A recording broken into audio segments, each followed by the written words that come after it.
ഒന്ന് രാജാക്കന്മാർ അധ്യായം 13. യൊരോബെയാം ധൂപം കാട്ടുവാൻ പീഠത്തിനരികെ നിൽക്കുമ്പോൾ ഒരു ദൈവപുരുഷൻ യഹോവയുടെ കല്പനപ്രകാരം യെഹൂദയിൽ നിന്ന് ബേഥേലിലേക്ക് വന്നു. അവൻ യഹോവയുടെ കല്പനയാൽ യാഗപീഠത്തോട്, അല്ലയോ യാഗപീഠമേ, യാഗപീഠമേ, യഹോവ ഇപ്രകാരം അരുളിച്ചെയ്യുന്നു, ദാവീദിന്റെ ഭവനത്തിൽ യോശീയാവ് എന്ന ഒരു മകൻ ജനിക്കും. അവൻ ഇവിടെ നിന്റെമേൽ ധൂപം കാട്ടുന്ന പൂജാഗിരി പുരോഹിതന്മാരെ നിന്റെമേൽ വെച്ച് അറുക്കുകയും മനുഷ്യാസ്ഥികളെ നിന്റെമേൽ ചുട്ടുകളയുകയും ചെയ്യും എന്ന് വിളിച്ചു പറഞ്ഞു. അവൻ അന്ന് ഒരു അടയാളവും കൊടുത്തു. ഇതാ, ഈ യാഗപീഠം പിളർന്ന് അതിന്മേലുള്ള ചാരം തൂകിപ്പോകും. ഇത് യഹോവ കല്പിച്ച അടയാളം എന്ന് പറഞ്ഞു. ദൈവപുരുഷൻ ബേഥേലിലെ യാഗപീഠത്തിന് വിരോധമായി വിളിച്ചു പറഞ്ഞ വചനം യൊരോബെയാം രാജാവ് കേട്ടപ്പോൾ അവൻ യാഗപീഠത്തിങ്കൽ നിന്ന് കൈ നീട്ടി, അവനെ പിടിക്കുവിൻ എന്ന് കല്പിച്ചു. എങ്കിലും അവന്റെ നേരെ നീട്ടിയ കൈ വരണ്ടുപോയി, തിരികെ മടക്കുവാൻ കഴിയാതെയായി. ദൈവപുരുഷൻ യഹോവയുടെ കല്പനയാൽ കൊടുത്തിരുന്ന അടയാളപ്രകാരം യാഗപീഠം പിളർന്ന് ചാരം തൂകിപ്പോയി. രാജാവ് ദൈവപുരുഷനോട്, നീ നിന്റെ ദൈവമായ യഹോവയോട് കൃപയ്ക്കായി അപേക്ഷിച്ച് എന്റെ കൈ മടങ്ങുവാൻ എനിക്ക് വേണ്ടി പ്രാർത്ഥിക്കേണം എന്ന് പറഞ്ഞു. ദൈവപുരുഷൻ യഹോവയോട് അപേക്ഷിച്ചു. അപ്പോൾ രാജാവിന്റെ കൈ മടങ്ങി മുമ്പിലത്തെ പോലെയായി. രാജാവ് ദൈവപുരുഷനോട്, നീ എന്നോടുകൂടെ അരമനയിൽ വന്ന് ഭക്ഷണം കഴിച്ചാലും ഞാൻ നിനക്ക് ഒരു സമ്മാനം തരും എന്ന് പറഞ്ഞു. ദൈവപുരുഷൻ രാജാവിനോട്, നിന്റെ അരമനയുടെ പകുതി തന്നാലും ഞാൻ നിന്നോടുകൂടെ വരികയില്ല. ഈ സ്ഥലത്തുവെച്ച് ഞാൻ അപ്പം തിന്നുകയോ വെള്ളം കുടിക്കുകയോ ചെയ്യുകയില്ല. നീ അപ്പം തിന്നുകയോ വെള്ളം കുടിക്കുകയോ പോയ വഴിയായി മടങ്ങിവരികയോ ചെയ്യരുത് എന്ന് യഹോവ എന്നോട് കല്പിച്ചിരിക്കുന്നു എന്ന് പറഞ്ഞു. അങ്ങനെ അവൻ ബേഥേലിലേക്ക് വന്ന വഴിയെ മടങ്ങാതെ മറ്റൊരു വഴിയായി പോയി. ബേഥേലിൽ വൃദ്ധനായൊരു പ്രവാചകൻ പാർത്തിരുന്നു. അവന്റെ പുത്രന്മാർ വന്ന് ദൈവപുരുഷൻ ബേഥേലിൽ ചെയ്ത കാര്യമൊക്കെയും അവനോട് പറഞ്ഞു. അവൻ രാജാവിനോട് പറഞ്ഞ വാക്കുകളും അവർ തങ്ങളുടെ അപ്പനെ അറിയിച്ചു.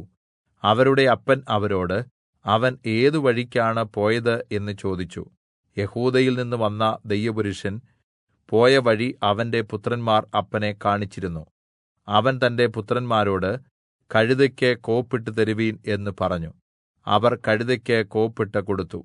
അവൻ അതിന്റെ പുറത്ത് കയറി ദൈവപുരുഷന്റെ പിന്നാലെ ചെന്നു. അവൻ ഒരു കരുവേലകത്തിൻ കീഴെ ഇരിക്കുന്നത് കണ്ടു. നീ യെഹൂദയിൽ നിന്ന് വന്ന ദൈവപുരുഷനോ എന്ന് അവനോട് ചോദിച്ചു. അവൻ അതെ എന്ന് പറഞ്ഞു. അവൻ അവനോട്, നീ എന്നോടുകൂടെ വീട്ടിൽ വന്ന് ഭക്ഷണം കഴിക്കേണം എന്ന് പറഞ്ഞു. അതിന് അവൻ, എനിക്ക് നിന്നോടുകൂടെ പോരുകയോ നിന്റെ വീട്ടിൽ കയറുകയോ ചെയ്തുകൂടാ.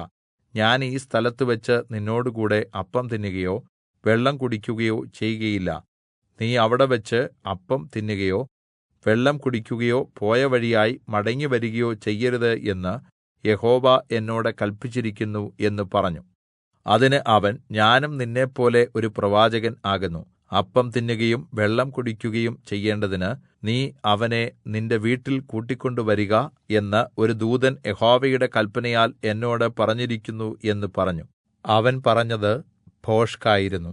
അങ്ങനെ അവൻ അവനോടുകൂടെ ചെന്ന് അവന്റെ വീട്ടിൽ വെച്ച് അപ്പം തിന്നുകയും വെള്ളം കുടിക്കുകയും ചെയ്തു. അവൻ ഭക്ഷണമേശയിലിരിക്കുമ്പോൾ അവനെ കൂട്ടിക്കൊണ്ടുവന്ന പ്രവാചകന് യഹോവയുടെ അരുളപ്പാടുണ്ടായി. അവൻ യെഹൂദയിൽ നിന്ന് വന്ന ദൈവപുരുഷനോട്, നീ യഹോവയുടെ വചനം മറുത്ത് നിന്റെ ദൈവമായ യഹോവയുടെ കല്പന പ്രമാണിക്കാതെ അപ്പം തിന്നുകയും വെള്ളം കുടിക്കുകയും ചെയ്യരുതെന്ന് നിന്നോട് കല്പിച്ച സ്ഥലത്ത് നീ മടങ്ങിവന്ന് അപ്പം തിന്നുകയും വെള്ളം കുടിക്കുകയും ചെയ്തതുകൊണ്ട് നിന്റെ ജഡം നിന്റെ പിതാക്കന്മാരുടെ കല്ലറയിൽ വരികയില്ല എന്ന് യഹോവ അരുളിച്ചെയ്യുന്നു എന്ന് വിളിച്ചു പറഞ്ഞു. ഭക്ഷിച്ച് പാനം ചെയ്തു കഴിഞ്ഞപ്പോൾ വൃദ്ധനായ പ്രവാചകൻ താൻ കൂട്ടിക്കൊണ്ടുവന്ന പ്രവാചകന് വേണ്ടി കഴുതയ്ക്ക് കോപ്പിട്ട് കൊടുത്തു. അവൻ പോകുമ്പോൾ വഴിയിൽ വെച്ച് ഒരു സിംഹം അവനെ കൊന്നുകളഞ്ഞു. അവന്റെ ശവം വഴിയിൽ കിടന്നു. കഴുതയും സിംഹവും ശവത്തിന് അരികെ നിന്നിരുന്നു. ശവം വഴിയിൽ കിടക്കുന്നതും അതിന്റെ അരികെ സിംഹം നിൽക്കുന്നതും കണ്ട് വഴിപോക്കർ വൃദ്ധനായ പ്രവാചകൻ പാർക്കുന്ന പട്ടണത്തിൽ ചെന്ന് അറിയിച്ചു. അവനെ വഴിയിൽ നിന്ന് കൂട്ടിക്കൊണ്ടുവന്ന പ്രവാചകൻ അത് കേട്ടപ്പോൾ അവൻ യഹോവയുടെ വചനം അനുസരിക്കാത്ത ദൈവപുരുഷൻ തന്നെ. യഹോവ അവനോട് അരുളിച്ചെയ്ത വചനപ്രകാരം യഹോവ അവനെ സിംഹത്തിന് ഏല്പിച്ചു. അതവനെ കീറി കൊന്നുകളഞ്ഞു എന്ന് പറഞ്ഞു. പിന്നെ അവൻ തന്റെ പുത്രന്മാരോട്, കഴുതയ്ക്ക് കോപ്പിട്ട് തരുവീൻ എന്ന് പറഞ്ഞു. അവർ കോപ്പിട്ട് കൊടുത്തു. അവൻ ചെന്നപ്പോൾ ശവം വഴിയിൽ കിടക്കുന്നതും ശവത്തിനരികെ കഴുതയും സിംഹവും നിൽക്കുന്നതും കണ്ടു. സിംഹം ശവത്തെ തിന്നുകയോ കഴുതയെ കീറിക്കളയുകയോ ചെയ്തിരുന്നില്ല. വൃദ്ധനായ പ്രവാചകൻ ദൈവപുരുഷന്റെ ശവം എടുത്ത് കഴുതപ്പുറത്ത് വെച്ച് കൊണ്ടുവന്നു. അവൻ തന്റെ പട്ടണത്തിൽ എത്തി അവനെക്കുറിച്ച് വിലപിച്ച് അവനെ അടക്കം ചെയ്തു. അവൻ തന്റെ സ്വന്ത കല്ലറയിൽ ശവം വെച്ചിട്ട് അവനെക്കുറിച്ച് അയ്യോ എന്റെ സഹോദരാ എന്ന് പറഞ്ഞ് അവർ വിലാപം കഴിച്ചു.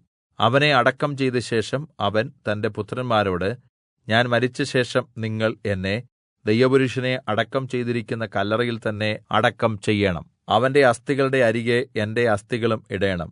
അവൻ ബേഥേലിലെ യാഗപീഠത്തിനും ശമര്യ പട്ടണങ്ങളിലെ സകല പൂജാഗിരി ക്ഷേത്രങ്ങൾക്കും വിരോധമായി യഹോവയുടെ കല്പനപ്രകാരം വിളിച്ചുപറഞ്ഞ വചനം നിശ്ചയമായി സംഭവിക്കും എന്ന് പറഞ്ഞു.